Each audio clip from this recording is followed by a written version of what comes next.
जे 70 वर्षाचे दोन दाम्पत्य राहतात, त्यांची मुलं आउट ऑफ इंडिया सर्व्हिसला आहेत आणि ते दोघंच घरात राहतात. त्यांना एक व्हॉट्सअपद्वारे कॉल आला की तुमचा जे आधार कार्ड आहे त्याला एक बँक अकाउंट लिंक असून सदर अकाउंटमध्ये बऱ्याच प्रकारे अनलिगली पैसे आलेले आहेत, जे नार्कोटिक्स आणि इतर फंडिंग दहशतवादी विरोधी संघटना आहेत त्यांच्या मार्फतीने आलेले आहेत आणि आपल्यावर मुंबईमध्ये कारवाई करण्यात येत आहे.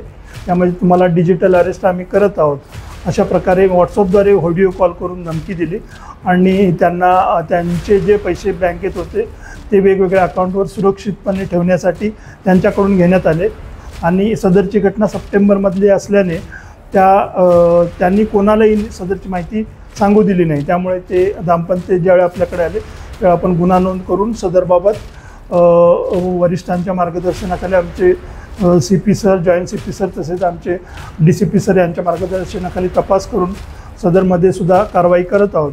मला आपल्या माध्यमातून हे सांगायचं आहे की डिजिटल अरेस्ट अशी कोणतीही संकल्पना कायद्याच्या घटनेमध्ये नाही, परंतु डिजिटल अरेस्ट ही अशा प्रकारे धमकावून किंवा व्हॉट्सअप कॉलद्वारे सांगून लोकांना धमकावले जाते. अशा प्रकारे जर कॉल आला, व्हॉट्सअपद्वारे व्हिडिओ कॉल आला तर आपण सदरच्या व्यक्तीला कोणत्याही प्रकारे आमिषाला दबावाला बळी पडू नका आणि तुम्ही तात्काळ 1930ला कॉल करा किंवा नियरेस्ट पोलीस स्टेशनला जावा.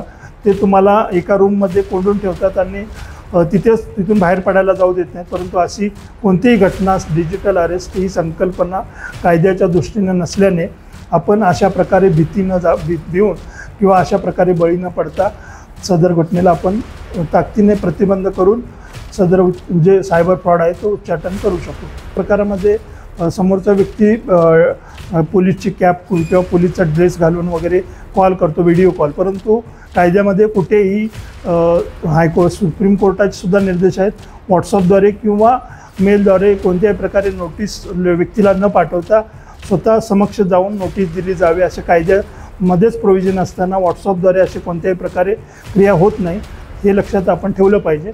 आणि असं कोणीही आपल्याला पोलीसचा ड्रेस घालून किंवा कॅप घालून जर कॉल करत असेल तर त्याबाबतची तत्काळ तक्रार आपण जवळच्या पोलीस स्टेशनला करा. यांची फसवणूक किती लाखाची असेल? यांची फसवणूक जवळ 33 लाख रुपयाची यांच्याकडून वेगवेगळ्या खात्यात भरून घेतले आणि त्यांची 33 लाखाची फसवणूक केलेली. फसवणूकवाले नाव काय सर, कुठे वाटायचं?